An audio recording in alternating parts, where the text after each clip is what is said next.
السلام علیکم بچوں، کیا حال ہیں آپ لوگوں کے؟ امید ہے آپ سب خیریت سے ہوں گے۔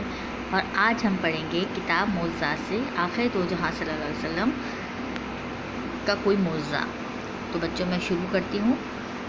بسم اللہ الرحمن الرحیم۔ رسول اللہ صلی اللہ علیہ وآلہ وسلم کے ساتھی اللہ کے رسول صلی اللہ علیہ وآلہ وسلم کی محبت سے سرشار اکثر آپ کے پاس حاضر ہوتے اور آپ سے اللہ کی محبت اور دوستی کی باتیں پوچھتے، علم حاصل کرنے اور اللہ کی حمد و ثنا کرتے تھے۔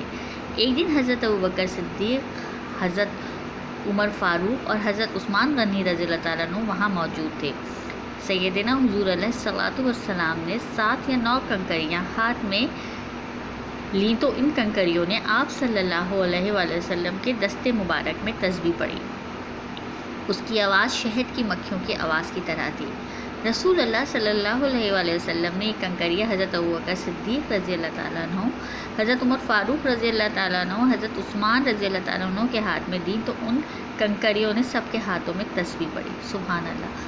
بچوں، آپ لوگوں نے دیکھا کہ کس طرح آخر دو جہاں رحمت للعالمین باعث تخلیق کائنات رسول اللہ صلی اللہ علیہ وسلم نے جب ہاتھوں میں کنکریاں لیں، اور اس وقت کون صحابہ موجود تھے؟ وہ صحابہ موجود تھے تو جان نثار آخر صلی اللہ علیہ وسلم پر اپنی جانیں نثار کرتے تھے، یعنی انہیں آخر دو جہاں صلی اللہ علیہ وسلم کے نبی ہونے کا اتنا یقین تھا کہ ان کے اندر عشق تھا، ان کے اندر آخر دو جہاں صلی اللہ علیہ وسلم کی محبت عشق بن کر دوڑ رہی تھی، اور وہ ان کا یقین اس حد تک آگے بڑھ چکا تھا کہ جب صلی اللہ علیہ وسلم نے ان کے سامنے کوئی معجزہ دکھایا تو نہ صرف ان کنکریوں نے کلمہ آپ صلی اللہ علیہ وسلم کے ہاتھ مبارک پر پڑا، بلکہ جب ان کے ہاتھوں میں منتقل ہوئیں تو اس وقت بھی ان کا یقین کی بیس پر ان کا کنکریوں نے ان کے ہاتھوں پہ بھی کلمہ پڑا۔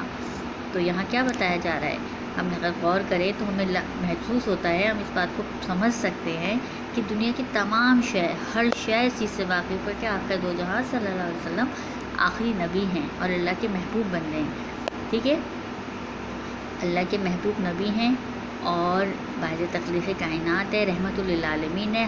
ہر شے میں، چاہے وہ بے جان ہو چاہے وہ جاندار ہو، ہر شے کے ڈی این اے میں آج کا دور جو ہے وہ شعور کا ایک بلند سطح پہ نئی نوجوان نسل کا شعور جو ہے وہ ایک بلند سطح پر ہے۔ ٹھیک ہے، اور وہ چیز کو سمجھ سکتا ہے کہ ڈی این اے کیا ہوتا ہے۔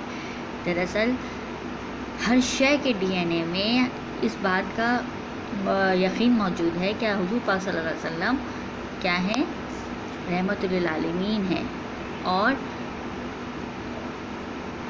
وہ اس بات کا اعتراف بھی کرتے ہیں، ٹھیک ہے، سوائے انسانوں کے، کیونکہ انہیں اختیار دیا گیا ہے، اور اسی اختیار کے نتیجے میں کچھ لوگ جو ہے وہ ایمان لاتے ہیں اور کچھ نہیں لاتے، کچھ شک کی طرف چلے جاتے ہیں، اور کچھ لوگ جو ہوتے ہیں وہ اپنے ایمان کی بدولت، اپنی یقین کی بدولت حضور پاک صلی اللہ علیہ وسلم پر ایمان لے آتے ہیں، انہیں کسی معجزے کی ضرورت نہیں ہوتی۔